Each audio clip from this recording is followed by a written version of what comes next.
Welcome students. In this video lecture, we will try to solve few more numericals of belt. Let's have first um, this problem. Two shafts whose centers are 1 metre apart. मतलब दो shaft है जिनका centre एक दूसरे से 1 metre दूर है. Are connected by a V belt drive. V belt drive से दोनों कनेक्ट है shaft. The driving pulley is supplied with 95 kilowatt power. 95 kilowatt power driving pulley के पास है and has an effective diameter of 300 mm. यानी कि इस पुली का जो डायमीटर है वो है 300 mm.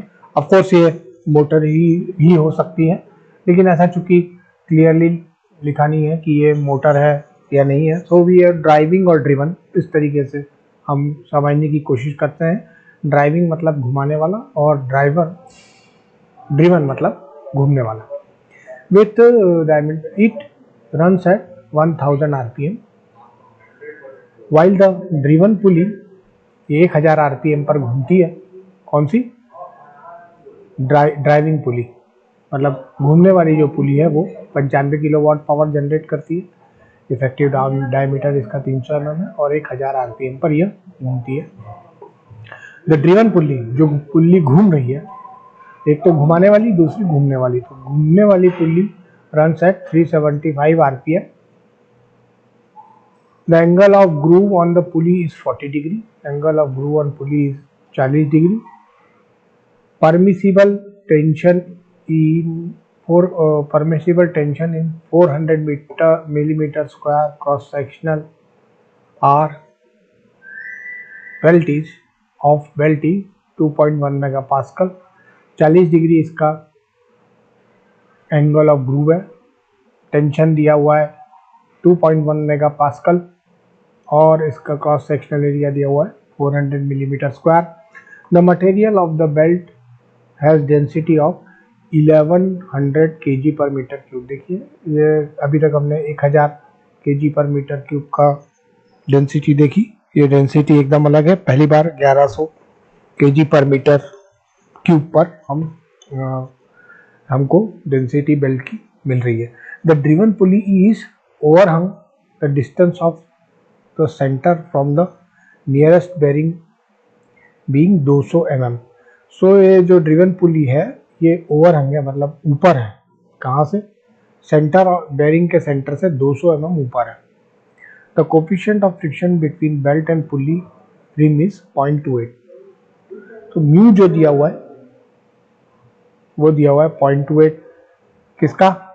The coefficient of friction between belt and pulley rim. तो दोनों का 0.28 दिया हुआ है. एस्टिमेट पहला, नंबर ऑफ, इसको निकालना है. The number of belts require, कितने नंबर ऑफ बेल्ट्स लगेंगे हमको. दूसरा, diameter of driven pulley shaft if permissible shear stress is 42 megapascal. Permissible shear stress यदि 42 मेगापास्कल का हो तो हमको इसका ड्रिवन पुली का शाफ्ट का डायमीटर निकालना है. तो क्या क्या दिया हुआ है मोटे तौर पर देखने की कोशिश करते हैं. एक्स दिया हुआ है, distance 1 metre, capital P is equal to 95 kilowatt.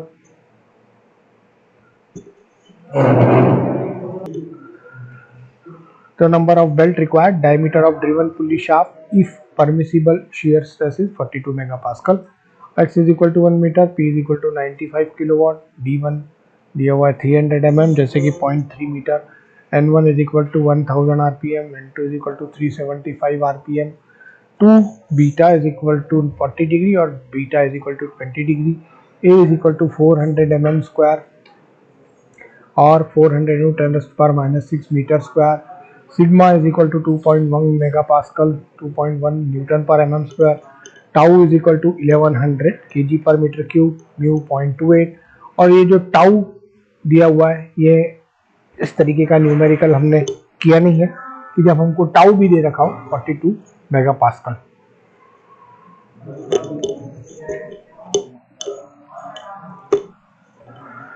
तो सबसे पहले हम N1 D1 is equal to N2 D2, इस फॉर्मूले से हम सबसे पहले स्मॉल d2 निकालते हैं, जो कि हम कुछ इस तरीके से N1 की वैल्यू 1300 दिया हुआ, N2 दिया हुआ 375।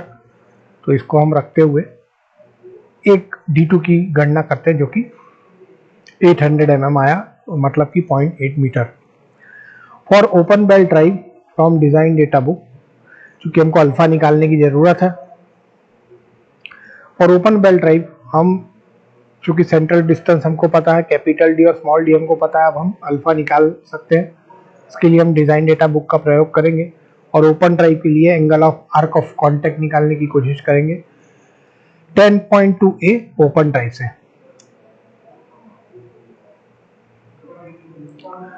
यहां पर हम सारे पैरामीटर्स को रखेंगे 0.8, 0.3 और 1, और जो भी आंसर आएगा वो एंगल में आएगा, डिग्री में आएगा, उसको हम रेडियन में कन्वर्ट करेंगे और हमारा रेडियन में आंसर आया है 2.64 रेडियंस। अब हम निकालेंगे mass of belt per metre length. तो mass of belt per metre length निकालने के लिए हम फॉर्मूला प्रयोग करते हैं, वह mass is equal to volume into density. Volume के लिए हम area into length into density लिखते हैं। एरिया हमको 400 मिलीमीटर स्क्वायर दिया हुआ है और साथ ही साथ 1 मीटर हम अज्यूम करते हैं इसकी लेंथ है, तो ये मिलीमीटर मीटर क्यूब हो गया। और साथ ही साथ डेंसिटी हमको दी हुई है 1100 केजी पर मीटर क्यूब। तो मास हमारा हो गया 0.44 केजी पर मीटर। इसके बाद वेलोसिटी ऑफ बेल्ट निकालने की कोशिश करते हैं। वेलोसिटी ऑफ बेल्ट निकालने के लिए हम फॉर्मूला का प्रयोग करते हैं पाई v pi d1 n1 into 6 divide by 60। यहाँ से जो वेलोसिटी आएगी ये ड्राइविंग की होगी, न कि ड्रिवन की। ध्यान रहे हर चीज हम ड्राइविंग की निकाल रहे हैं। और यहाँ देख सकते हैं आप, ये आ गया आपका 15.71 मीटर पर second. Centrifugal tension, centrifugal tension आ गया TC is equal to mv square is equal to 0.44 15.71 का square, that is 108.6 newton. Maximum tension in the belt आ गया आपका T is equal to sigma A. ये हम सब पहले के कई न्यूमेरिकल्स में स्टेप बाय स्टेप इसको कर चुके हैं, so we don't need any more explanation. That's why I am directly taking it because we have discussed these things earlier more or over. So TC is equal to mv square, यहाँ से हम निकालेंगे mv square और 108.6 Newton निकालेंगे। Maximum tension in belt T is equal to sigma into A, so 2.1 into 400 और यहाँ से हमारा 840 न्यूटन आया। यहाँ ध्यान रखने योग्य बात यह है कि हमने 400 को डायरेक्टली लिया, मिलीमीटर स्क्वायर में नहीं लिया, क्योंकि हमारा जो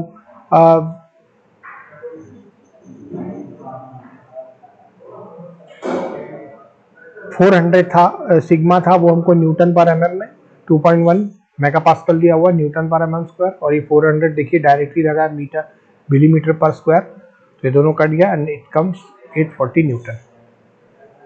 now tension in the tight slide of the belt T1 is equal to T minus TC।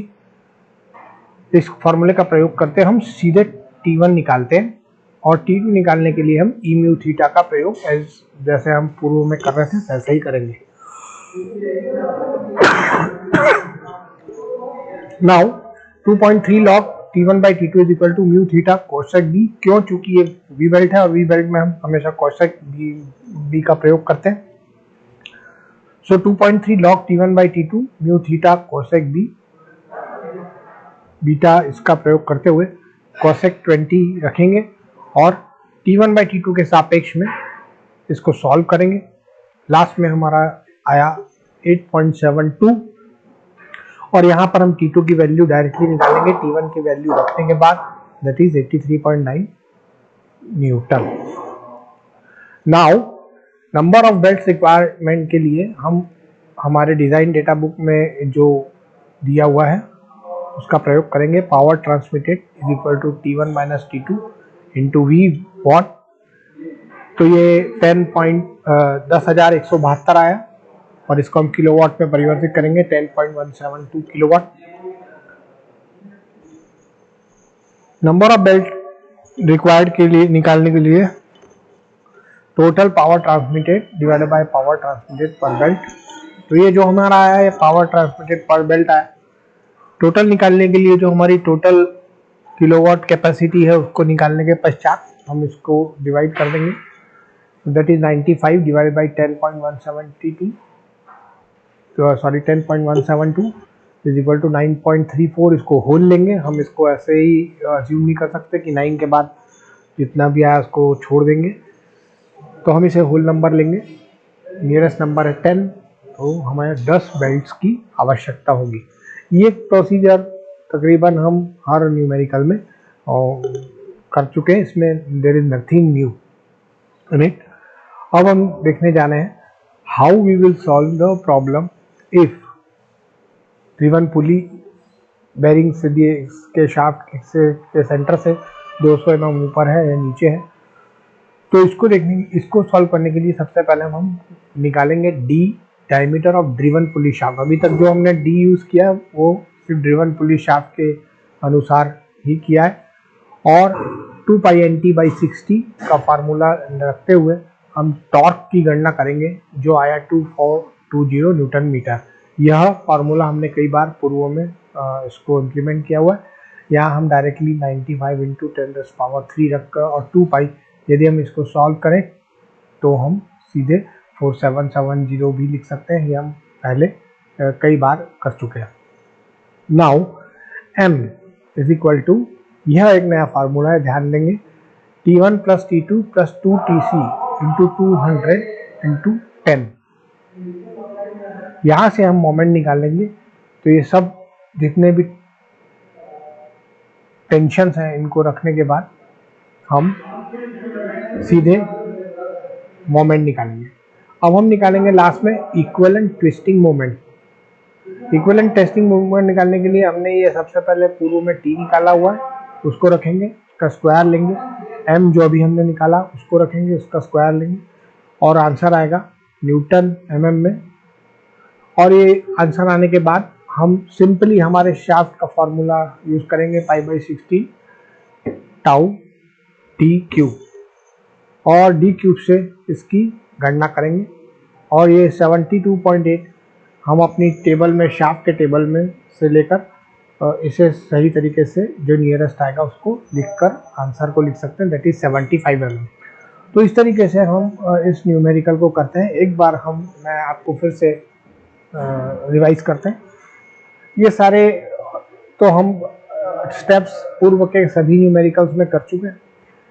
हम जो नया करने जा रहे हैं वो यहाँ पर है। सबसे पहले हम टॉर्क निकालते हैं, टॉर्क निकालने के बाद मोमेंट निकालते हैं, और टॉर्क और मोमेंट निकालने के बाद हम ट्विस्टिंग मोमेंट निकालते हैं, बिकॉज शाफ्ट में जो हम कई बार पहले निकाल चुके हैं। और T इक्वलेंट निकालने की कोशिश करते हैं जो कि T² + m² √T² / m² होता है। और इसके बाद हम T इक्वलेंट निकालते हैं। T इक्वलेंट निकालने के बाद हम T इक्वलेंट का फॉर्मूला π/16 टाउ × d³। तो D का जो हमारा फाइनल आंसर आया वो 75 mm है। इस तरीके से आप थोड़ा सा यदि यहाँ इस स्टेप से थोड़ा सा आप ध्यान देंगे तो सब कुछ आपको समझ में आ जाएगा। Now we will try to solve another problem. A pulley used to transmit power by means of ropes has a diameter of 3.6 meters and has 15 grooves of 45 degree angle। अब ये जो न्यूमेरिकल है ये न तो फ्लैट बेल्ट पर आधारित है और न ही वी बेल्ट पर, तो this will be a unique one. This diameter of and has a 15 grooves of 15 degree angle. The angle of contact is 170 degree and coefficient of friction between the ropes and the groove side is 0.2. Mu दिया हुआ है। The maximum possible tension in the rope is 960 Newton. Maximum tension जो है वो 960 Newton होना चाहिए। And the mass of the rope is 1.5 kg per meter length. Determine the speed of the pulley in RPM and the power transmitted if the condition of maximum power prevailed and the power transmitted if the condition of maximum power prevails.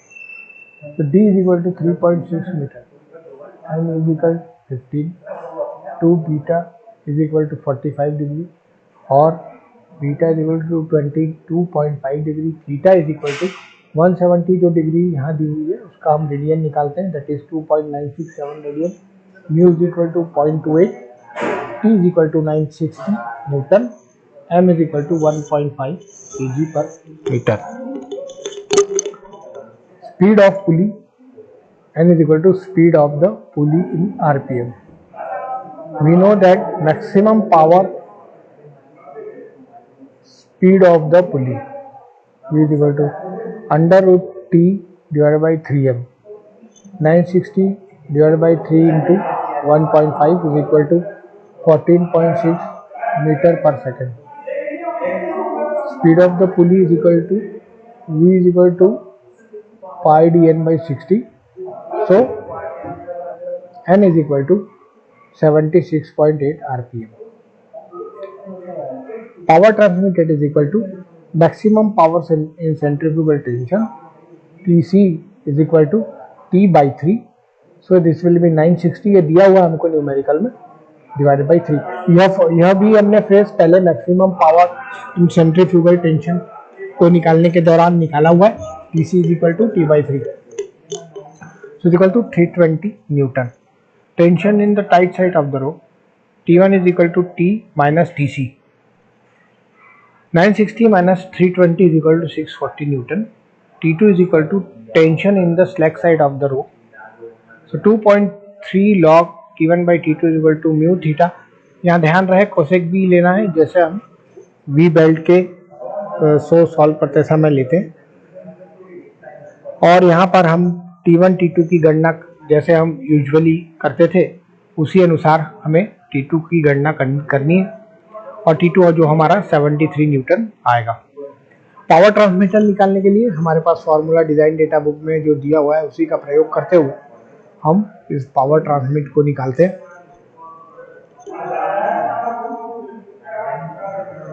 और simply P is equal to T1 minus T2 into V is equal to power transmit आ जाएगा. ये आपका 124.173 kilowatt आया. Now यदि हम इसको देखें तो ये फर्स्ट टाइम है रोप का जो प्रॉब्लम है इस तरीके का, और उसको सम अप करने की कोशिश करें तो ये देखिए हमने V निकाला है, जो ये हमने T by 3m से निकाला है, यह फर्स्ट टाइम हम यूज कर रहे हैं. Then this V is equal to pi dn by 60. फिर उसके बाद Tc is equal to T by 3, T1 is equal to T minus Tc, और इसके बाद 2.3 log T1 by T2 mu theta cosec B.